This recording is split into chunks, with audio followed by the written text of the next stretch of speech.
we will use the vertical way. No, in simplifying expression. Alright? So, ako na siya i-change ang operation to addition. Then, change ang kaning asa ubos and ang mga signs to opposite. Alright, since positive 8, so positive 8 will become negative. Then, positive 9 will become negative. Alright, let's combine. So, positive 9 plus negative 9 cancel 0. Ulit write 0. Negative 4f plus negative 8f. Ito lang siya. Alright, negative 12. Negative 12f. Alright, so muna siya ang ato ang answer. Negative 12f.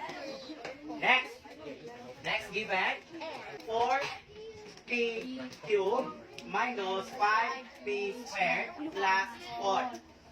Then, plus 3p squared. So, asa man squared ba nagauna dili? So, ato siya itutong sa squared side. Alright. So, 3p squared. Then, plus, minus, may siya inisal ng 4. Plus 4. Alright, minus 5p, then plus 9. So, make sure, itupong nimo ang constant, then ang the same variable side. Itupong nimo. Alright, let's combine. So, positive 4 plus positive 9. Gives positive 13. Right, positive 13. Then, si negative 5p. Nasa kapag tubong? Di ba wala? So, just copy. Negative 5p. Next, negative 5p squared plus positive 3p squared. So, different signs yan, no? So, ato na siyang i-subtract. So, negative 5 minus 3. 5 minus 3.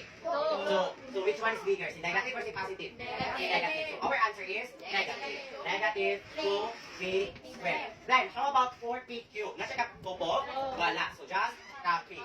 4p cubed. Alright, this is the answer. 4p cubed minus 2p squared minus 5p plus 13.